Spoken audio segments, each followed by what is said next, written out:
Oh, sebentar ya. Kamu kok nggak peka banget sama aku, kenapa? Dikipasi sik. Kok dikipasi wong iki keringetan kayak Iya, ngene iya, kok oh iya. dikipasi piye? Iya, iya, Nduk, kene, Nduk. Aduh, aku capek banget. Ayo dilapi nggo tisu. Saiki sementara nggo Kene, tisu kene, garing. kene. Di mana, Mas? Oh, ning Oh. aku ning kene kok. Oh, iya, kene. Iya. Pelan-pelan. Terima kasih. Alah, alah, Jan. Terima kasih. Nggih. Disepote nganggo cauk dirak Mas, monggo. Lintang Kairo.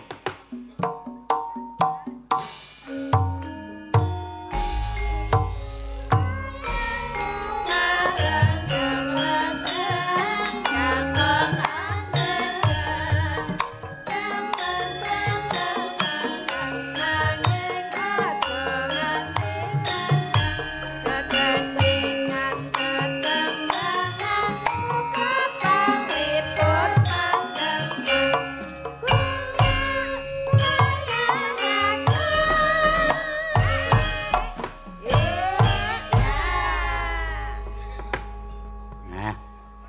Wis menang. Wah, Nggih, sugeng dalu, Bapak. inggih sugeng dalu. Kok panjenengan kok Salim rumiyin. Oh, ketoke mau wis salim ya Oh, salim. nggih salim malih, Bapak. Waduh, Jan. Wah, ya nek isih enom ki tangale halus. Mila to, Bapak. Nggih. Nggih. Nembe sepisan menika Nembe nggih. sepindah menika kepanggih panjenengan. Biyen ketemu nalika semono panjenengan isih cilik banget. Oh, Derek nggih. Pak Senonak ora kleru biyen almarhum Bapak. nggih Dalam ten Blitar napa ten Pundi nggih riyen nggih. datang Blitar nate. Blitar. Terus datang Gresik Surabaya.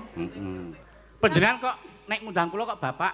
Lah pripun? Lah kuwi tak critani. Kedahe pripun? Almarhum Pak Seno kae Nggih. arepa umure tuwa kono kacek setahun ning secara alur kae pernahe ponakanku dadi nek Oh. nyebut aku muni Pak Lik. Oh, Mas Gading nek nyebut aku muni Mbah Geter. Mula panjenengan nek nyebut kula karo aku Simbah. Eyang. Oh, Eyang, nggih. Nggih, Eyang. Grandfather. Grandfather together. Grandfather. Nggih, Bapak. Alhamdulillah sak menika sowan dateng desa pundi?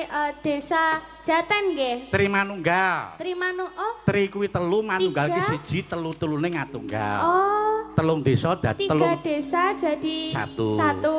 Siji Nggih, Jaten, Jaten. kedua Manukan, sing kaping telu Kunden. Niku kok rada-rada ngoten to namine, Pak? Kok rada piye? Jaten. Maksudku Manukan ki penduduke lanang kabeh ngono. Lah nggih lek kedahe ngoten. Ya ora ming jeneng kuwi ya. Ah, nggih. Manukan kalih setunggale wau desa Kunden, Kunden. Wah, nggih alhamdulillah dados tunggal tumplek-blek dateng mriki nggih, Bapak. Oke, mriki menika nganu kok Mbak Kairo patut diatungi jempol. Wah, nggih. Nggih. Istimewa luar biasa sekali. Wong nggih. nyatane kula lan panjenengan lan rincang-rincang Nggih. sadurunge awak dhewe sowan nang kene. Wah, Nggih. sing ngamong tamu ya wis padha samapta, lah tur ya nggih. busana Jawa kabeh. Leres sangat. Terus sing padha jagong ya padha rawuh, tur ya tertib kabeh Lah, lho. nggih. Luar biasa sekali. Ini mbak-mbak peladennya juga pakai kebaya nggih, Bapak. Nggih. Mas-masnya juga. Mas Sinoman. Nggih. Nggih ugi ngaturaken kagem Bapak Kepala Dusun. Pak Duko. Pak Duko. Tentuke Pak Duko. Oh, Bapak Duko nggih. Sugeng dalu, Bapak. Nggih. Pak Duko ki sing daleme mau dienggo transit mau ki daleme Pak Duko. Oh, wow nggih. Pak Franky juga Anggara. Nggih, masih muda Masih orangnya. muda. Oke. Nggih, semoga buat Tri Manunggal. nggih manunggal desa menika nggih Bapak. Nggih. Metri dusun. Mametri dusun Mametri utawa dusun. merti desa. Merti desa. dusun. Nggih, semoga sak bibare merti dusun sedaya warga masyarakatnya sehat selalu, panjang umur, barokah lancar rezekinipun, ora lokak ning malah kebak nggih Bapak. Amin. Tinebehna saking Sengkala lan Rubeda. Jan, saiki wis pinter banget e. Mbiyen mongko Pripun? jane isih cilik. Saiki panjenengan kelas pira? Kelas tunggal SMA. SMA. Nggih. Wonten SMA 1 Puncu. Pucung niku daerah mana? Daerah Kediri. Oh, daerah Kediri Jawa Timur nggih. Nggih. Oh, kelas besok kuliah. Kuliah. Badhe wonten pundi? Rencana. Datang Jogja mriki Oh, pareng Jogja Bapak. mriki. Wah, jan Nggih. nyenengke berarti sesuk insyaallah iso ketemu meneh. Mawon, nggih, Amin. Heeh. Yo, caos panglipur iki pamundutan akeh banget no. Panjenengan iki di apa iki disuni supaya bawa dandang gula rukun Islam mengko tibake pepeling. Nggih. Nah. Nggih. Nggih, dandang gula nggih. Nggih. Dinggo lagu pambuka. Nano neno. Ben dinikmati suarane. Rukun Islam ing lima pan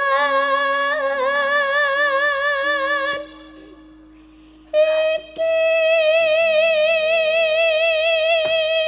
Wah, sasake Mbak Lintang Karo ki pancen yo laris tenan wong suarane nganti Nggih ngapunten rada Bapak. klerek-klerek.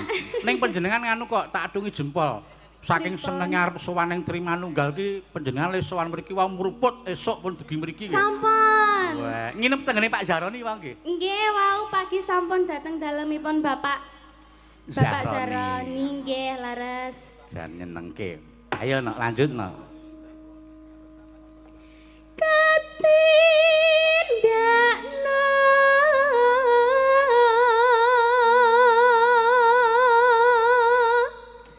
mring prasarama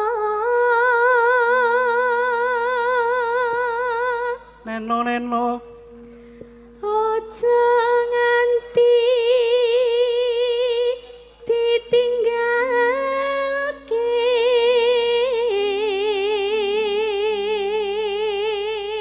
Neno. rukun Islam pon niki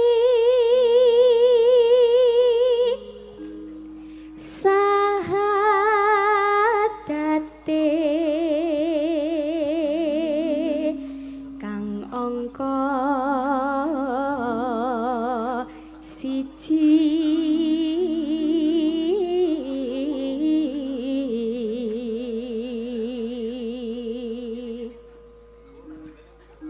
kang kapindho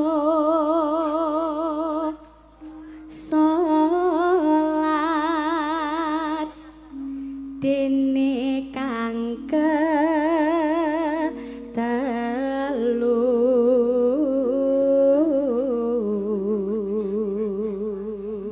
Yo, iki kejaba layang-layang yo sing liwat WA yo akeh nok. Engko Nggih. dipinangkani mboko siji. Nggih lewat HP wonten, lewat Nggih. surat wonten. Ya wis pokoke kudu diratani mengko. Nggih. Ya lanjut. Ramadan nindakno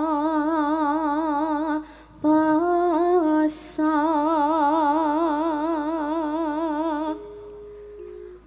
papat zakat ping 5 ngibadah haji. Nonano. Rukun Islam sampurna.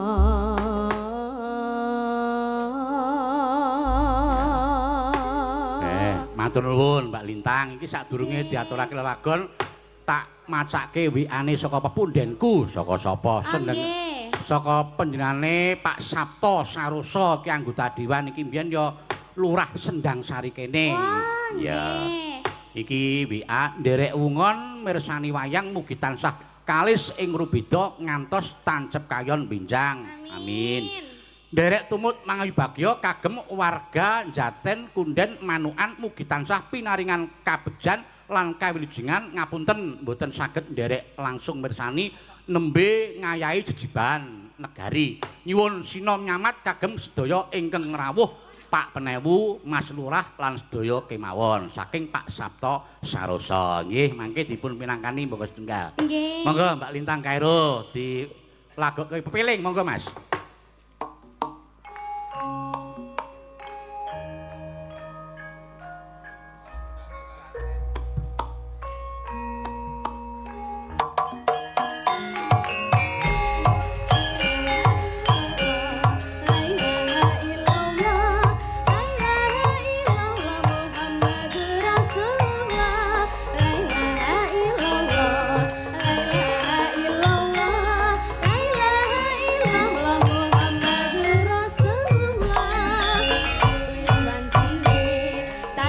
Dielingke wis wancine padha nindakake ajan wis kumandhang wayahe sembahyang netepi wajib dawuhe pangeran salat dadi jaga ing agama limang wektu kudu tansah dijaga kanthi istiqomah lan sing tumanina luwih sampurna yen berjamaah syukur luhur lan asar salat saya tingadake tindak mungkar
dijaga kanthi istiqomah lan sing tumanina luwih sampurna yen berjamaah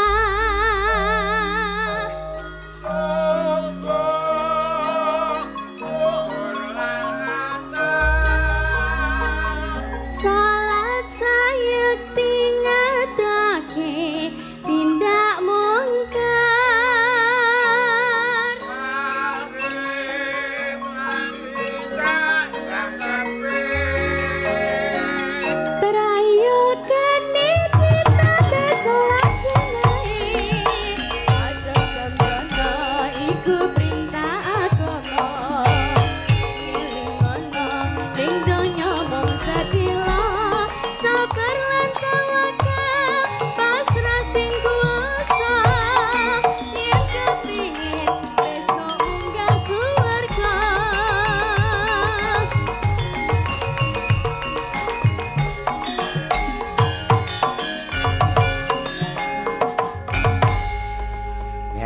diaturake dienggo buka rasa karo dienggo lagu pembuka. Nggih, Bapak. Lah niki panjenengan mumpung isih nang kene, aku wingi di WA karo admin Wargolaras Mas Gun.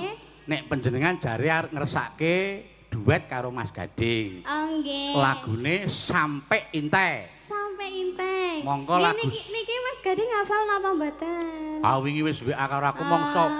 Wingi wis WA karo aku rak dipasrahe karo Mas Gun. Pak niki Lintang Kairo karo Mas Gading arep duet Sampai Inte kira-kira saged nulis notasine mboten beres mak tak tuliske notasine. Nggih. Ning gandeng lagu Sampai Intai kuwi lagu sing romantis. Nggih. Mas Gading karo panjenengan ya aja tido-tido mengko le nembang ya karo sing romantis. Ah, nggih siap. Sing ekspresi. Ayo, Upamane. Pripun? Upamane kaya Mas Gading, duh Intai. Terus sampean apa kok sampai ngene karo gandeng Kualik, tangan. Pak, niku, Oh, Pak. balik ya? Nggih. Ayo. Aku pancen seneng tak balik kok. Sampene dadi jalare pripun niku? Ayo Mas Gading, disebut yang disesak. Neng neng nong neng. Ayo Mas Gading, nyerak rene dijemput, Mbak. Ayo Mas Gading. Ayo dijemput. Kesini Mas Gading. Dijemput, digandeng. Ayo Mas Gading ya. Ayo Mas.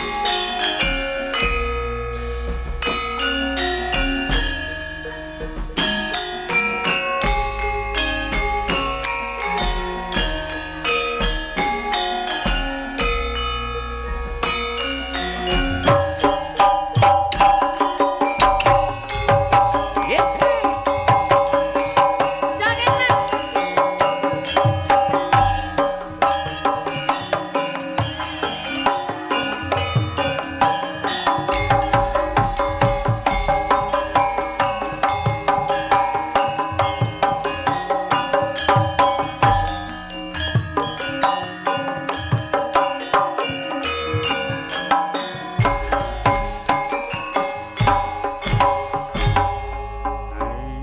nyekel mic Mas Gading.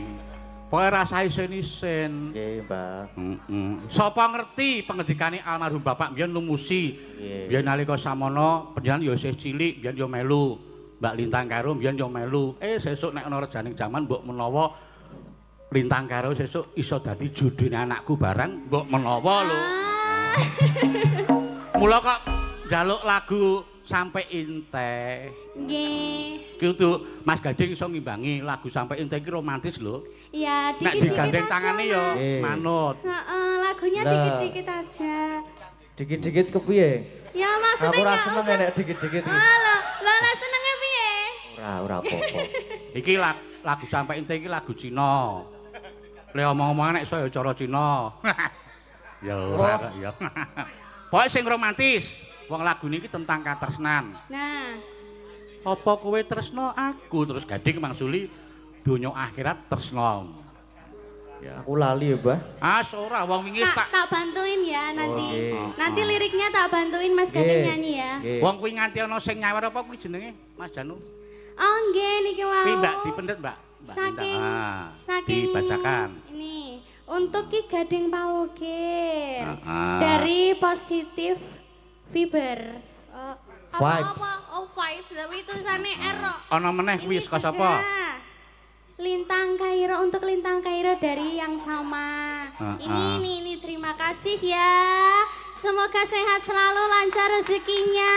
Amin. Selalu mensupport saya sama Mas Gading. Terima Amin. kasih. Nah, terus kuwi Iki untuk siapa? Dari siapa? untuk Ki Geter. Panjenengan ki diparingi Waduh, niki. waduh matur nuwun, matur nuwun. Terima kasih.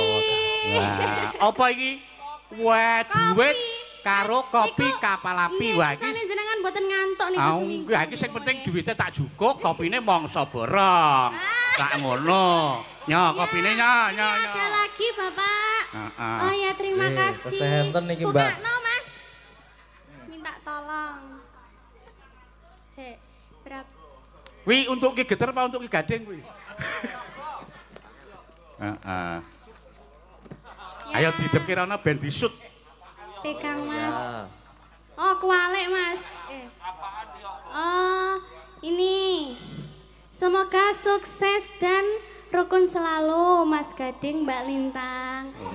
Terima kasih Matur Lintang sembah nuwun. Lintang Pawukir fans. Wah, Lintang terima Pawukir kok. kasih. Terus Itu niku apa Mas yang itu Mas? Yang ini untuk Ki Geter. kagem yoga. Wah. Ora ding ora, padha tulisane. Wah, sama. Sami niki Ya, lho. buat Lintang Pawukir fans, Nggih. terima kasih banyak. nggih. Semoga guyub rukun selalu ya. Terima Amin. kasih sudah mensupport Mas Gading dan Lintang. Terima kasih. Matur nuwun. Pokoknya matur sembah nuwun. nuwun sangat. Ning ya jane sing maringi pilih kasih lho. Aku iki Lintang karo Gading abang-abang kok nggon aku biru iki wah jan. Lah panjenengan gandengane sinten lho, Pak? Aku ora ndek gandengan aku. Ayo. Kita berdua kan cocok ya, Mas ya. Lagi. Iya. Sudah. Ayo. Lagune ngene, Mas. Sampai intai lho lagune. Gimana lagune? Dipraktekin coba Mbak Lintang anu. Prakteknya. Tangannya ngomong. Oh. Nah, terus gading. Apa? Apa Intai? Kamu itu manggil aku nama Intai Oh, gitu loh. Intai toh? Heeh. Neng BA ki bingung aku, Mbak. Sing penting saire aja kesusule gandengan, saire. Udah aku main manut. Aku emang digandeng manut banget Mas Dan. Wah, aku ki manut kok wonge kok. Dikapak-kapake manut. Wingi wis tak kirimi linge ya, kudu dipelajari kok. Apal ya? Apal Mas. Ben karo dituntun Nggih, Pak. mugi-mugi apal. Bukane iki lek nulis notasi ya mendadak, iki mau lagi tak fotokopi. Oh, nggih. Bukane saka saron dhuwur. Niki. Teng tong teng tak dung tan detang detang. Niki mboten kalem-kalem mawon, Bapak. Sing pertama kalem dangdut ning dangdut tipis-tipis. Pamrih ben panjenengan ki romantis iso meresapi ngono lho. Oh, nggih, siap. Nggih. Ya, sampai ente bukane saron iki Mas nggih. Ning neng nang nang ning nang alon sithik Mas, engko sing keloro sesek ora apa-apa. Yo, sing romantis lho. Yo, sampai ente.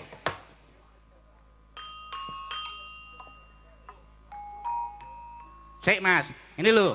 Kandeng iki Oh, aku dan Mas jenengan mboten dikirimi to, Mas? Kalih Ki Geter niki wau. wis tak kirimi iku sik tak terang dhisik karang yo maklum le gawe agi mau. Wah, nggih. Ini garape ngene ya. Ning nong ning gedang langsung nyaut tak ning neng neng tak terang tak dang den. Mas, Endang. malah mencap-mencap. Foto ki piye to, Mas? Aku ya pengen romantis kok ya nang omah ra tau romantis kok. Oh, baca notasi to. Walah. Ayo buka saran Mas, yo.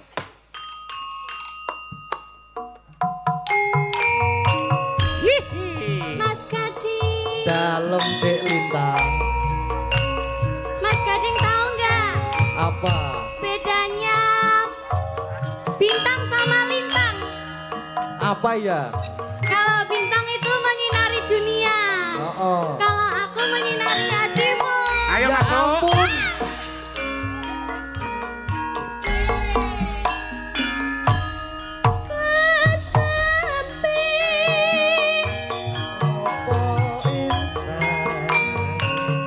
Apa kau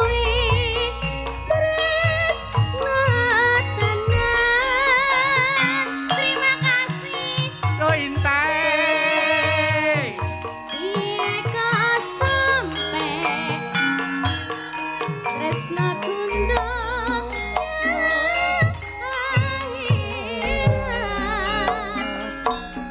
yen mangkana sampai kau impe. Ayo malas kau Ya. Lali aku.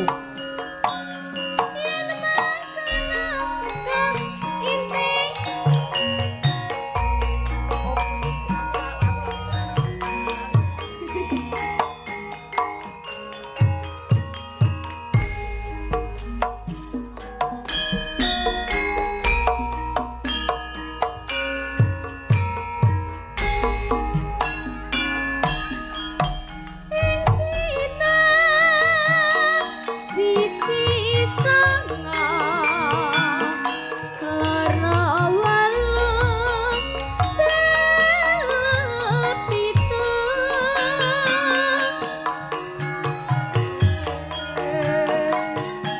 piye kok sampe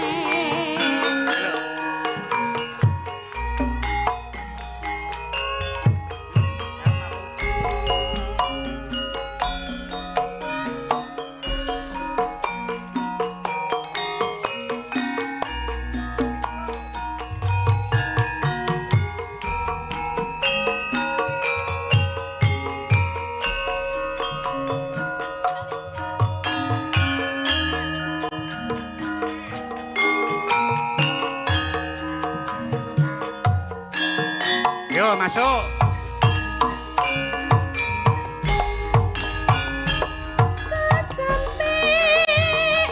Apa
kuwatir.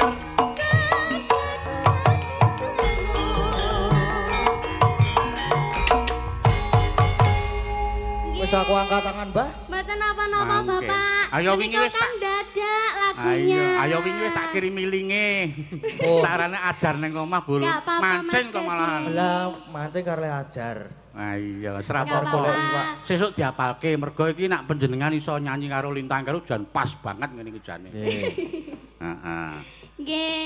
Lagunya yang duet Apa? aja yang bisa aja. Ah, Mas. yang bisa Apa, apa? yo? Lintang Yang bisa, Asmara yo. apa-apa? Apa ayang-ayang? Manut Apa langgam? derek. On derek. Nggih, derek. Pelok bareng di Lintang Asmara ya. Nggih, derek. Ya, tinggo. Wah, aku wong manut.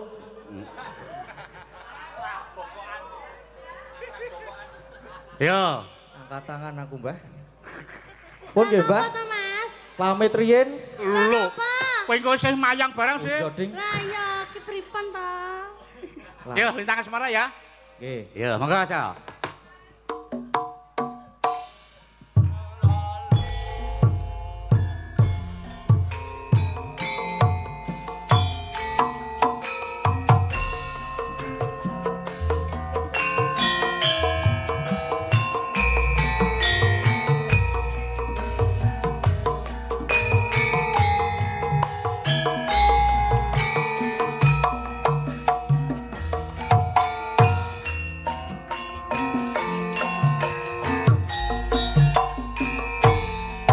Siapa toro ratri mongeleng manis ing ati aku bisa handuweni marang sang tiasu Rasa kangen kang liputi lintang bulan dadi saksi upayane datana balenjani janji supaya mukti sadaya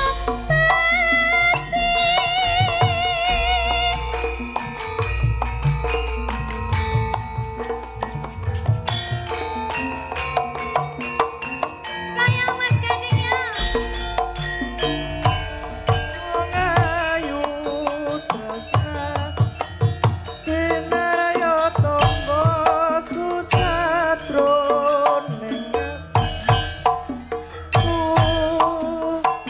Wong bagus antap narasa atimu tresnaku tulas raning kalbu anakyan ngaruh banyu segara rasaku rapatan no senadyan nyawa oncat saka raga was tresna rapi setipis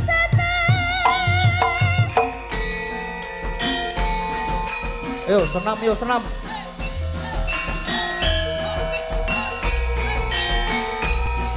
kiri kiri kiri kiri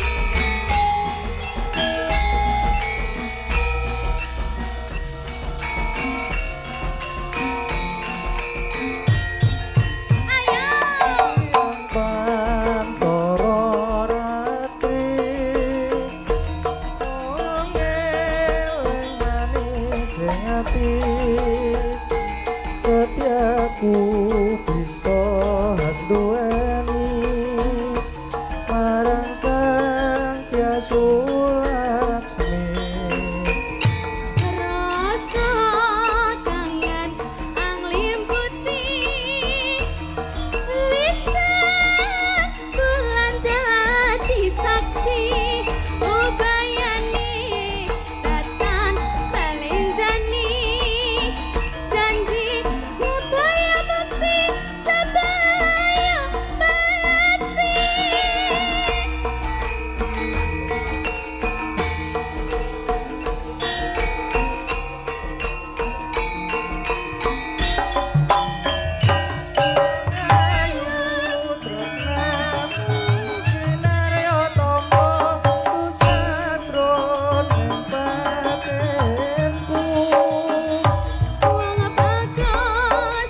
iki apa iki lagune? Aku panas banget. Oh, sebentar ya. Kamu kok nggak peka banget sama aku, kenapa? Dikipasi sik. Kok dikipasi wong iki keringetan kayak Iya, gini iya, kok kok iya. dikipasi Ah. piye? Iya, iya, Nduk, kene, Nduk.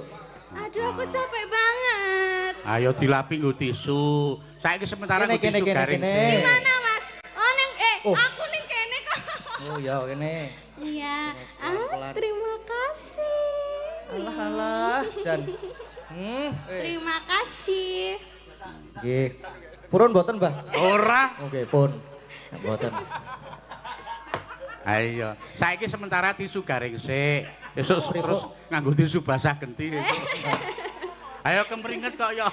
Nggih. Matur nuwun Mbak Lintang. Nggih, Karo Mas sami-sami. Gading. Nggih. Sementara Terima lenggah kasih, meneh Mas mengko Gading. jumen meneh mergo iki saka panitia ngersake supaya Pak Lurah munggah ning panggung sik. Oh, nggih, siap. Karo mengko penjenengane Pak Ustad ya Pak Ustad Pak Sumiran nek ora kleru ya arep munggah panggung, arep nyumbang lagu. Ya. Oh, nggih. Ayo. Nggih. Pelok barang Dik, pelok 6. Mas Gading lenggah, Mbak Kairo lenggah, Pak Lurah diaturi munggah. Ya, monggo Pak Lurah katuran minggah panggung ngelmu iku.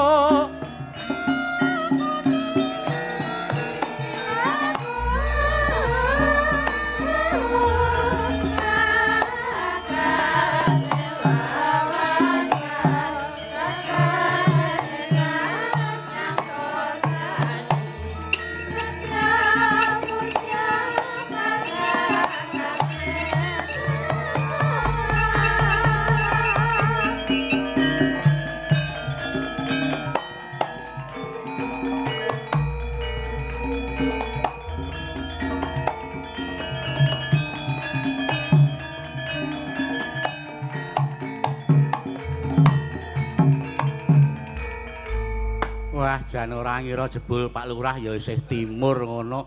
Mula munggah panggung kok gage-gage nyalami sinden-sinden.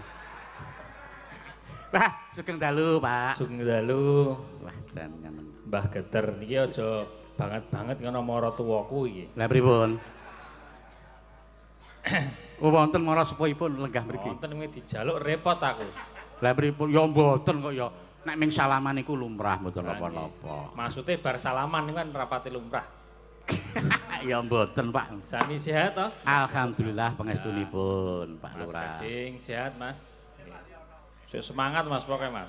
Dadi dalang iki kudu gleleng kaya mbahne. Wah, aku dalang denake nek aku, Mas. Maksudnya iki pede ya, pede. Nggih.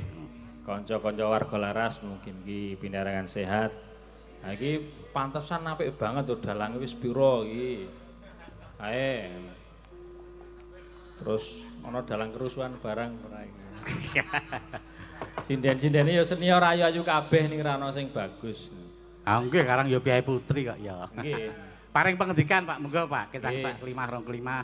Derek matur derek mangga bagya kagem padukuan Tri Manunggal, Jaten, Manukan, Kunden, mugi-mugi sedaya tansah pinaringan kawilujengan, pinaringan rezeki ingkang halal barokah, keluarganipun sakinah mawaddah warahmah, titi mancine kapundhut husnul khotimah. Amin. Ingkang paling penting ngeten, Pak. Sik jenenge nguri-uri kabudayan niku rasah tergantung karo wong liya. Krana kabudayan niku sing butuh awake dhewe, udu wong liya.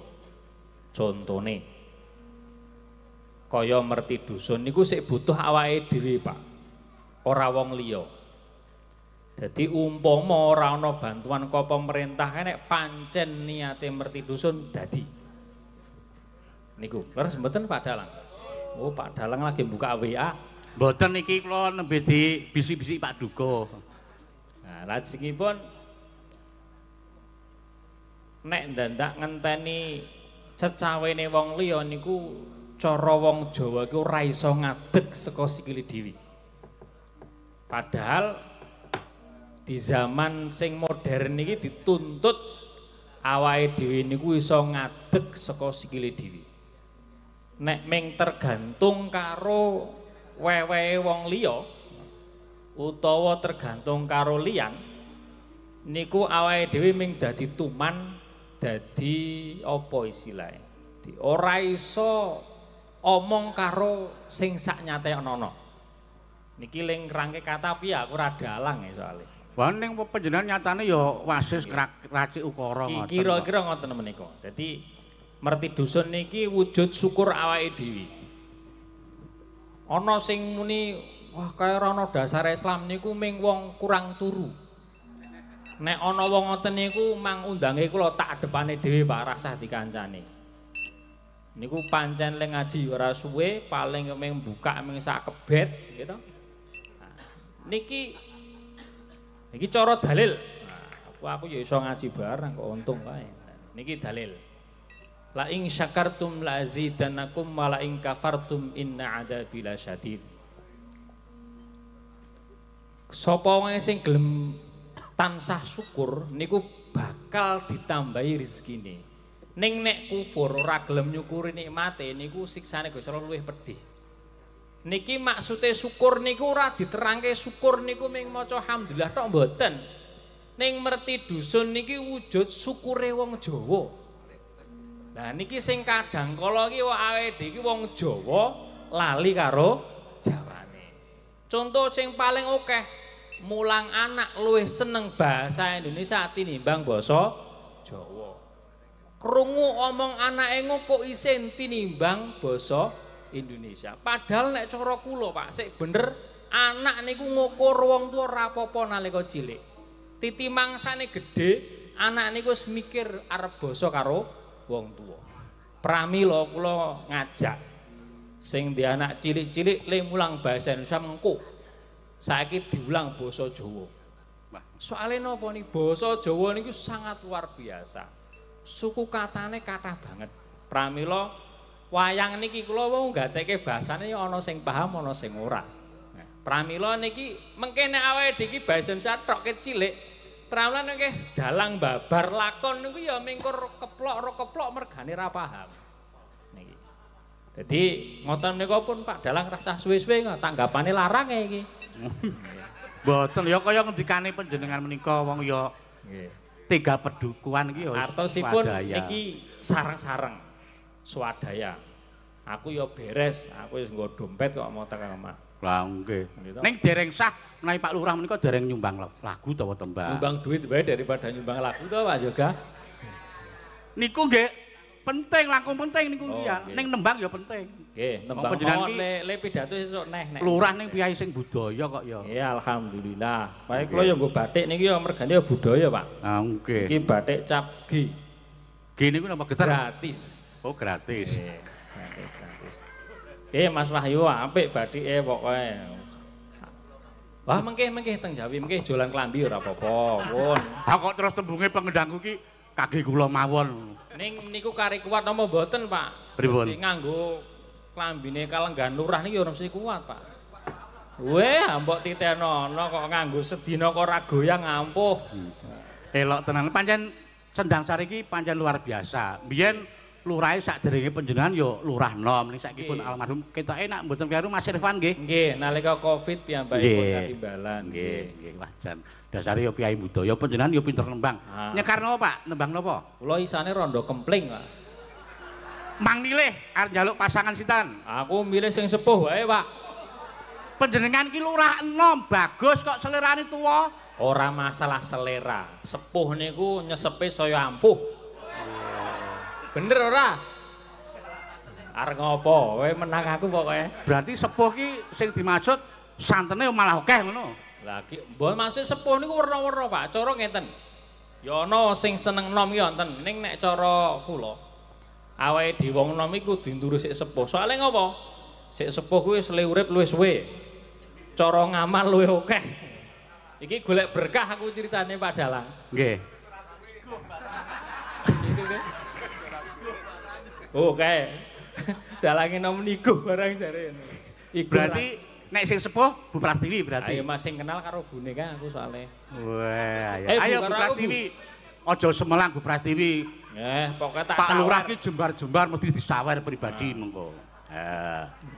Tak jaluke dukuwe Jaten. Ayo, dijemput Mas. Ora kuat aku. Monggo Mbah kula dereke Mbah. Kok Mbah? Lah pripun Dik? Ya. Heeh. Le medul salto. Yo aja. Aja anjlok. Aduh ambulan ora ono. Yo Pras. Terus Pak pundi? Lurah ki sih enom bagus, sampeyan le mbageke yo sing sopan. Nggih. Halus. Nggih. Sugeng dalu Kang Mas. Lah iya, duh. Aku le jawab piye iki? Sampeyan disebut Kang Mas ngono rasane sampeyan pripun, Pak? Biasa wae. Kulino soalnya.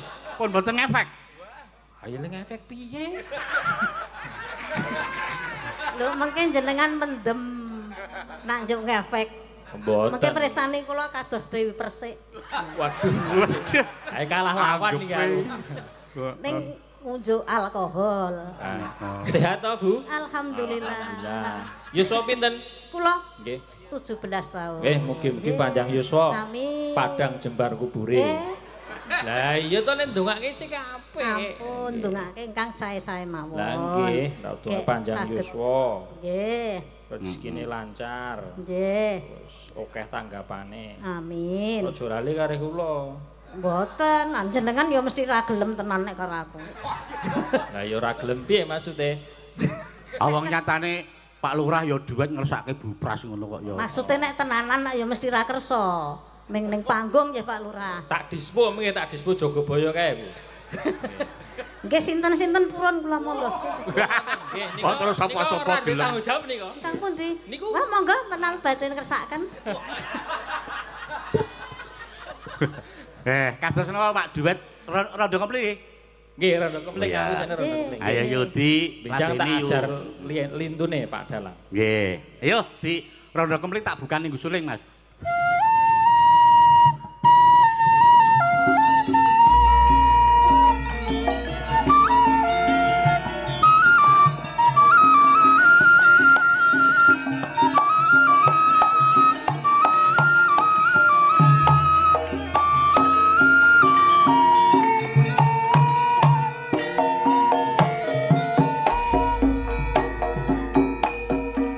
Dak pundi Mbak Ayu badhe tindak pundi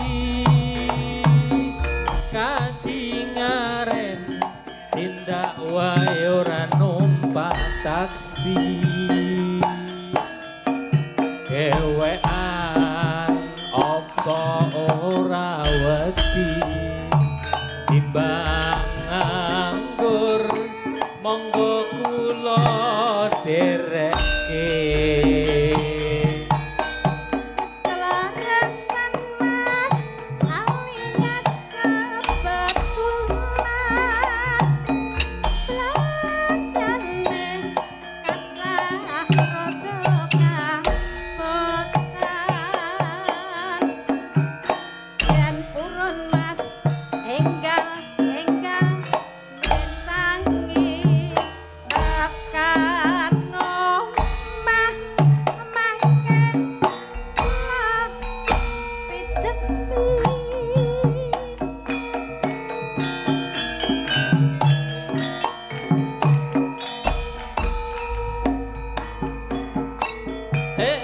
tobel wong legan golek omongan iki blonjo napa mbahne badhe pindahan ampun kula Mas sampean ampun kuciwa kula rada anyaran karo sapa-sapa Kok gelem tenan? Wan-wan lunga blonjo ning pasar pae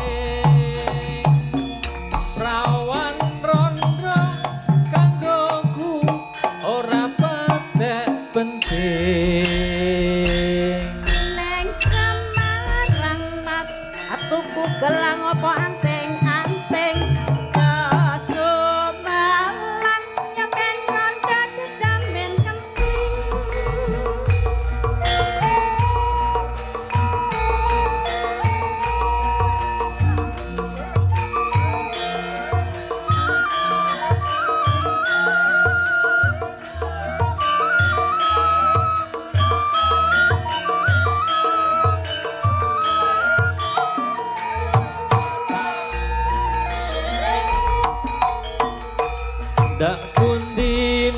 ayu badhe tindak pundi kadingaren tindak wae ora numpak taksi dewean apa ora wedi timbang nganggur kula kancane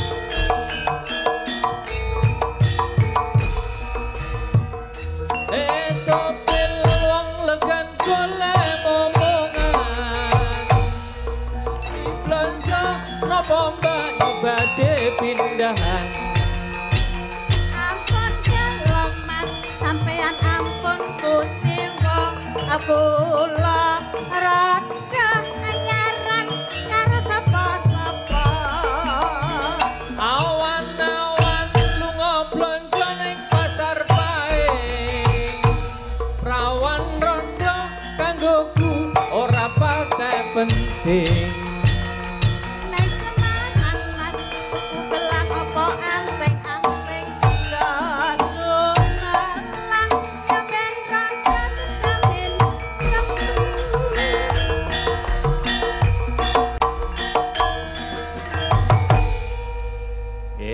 matur nuwun Pak Dalang. Luar biasa. Rasipun buat kalih. Pemeringet.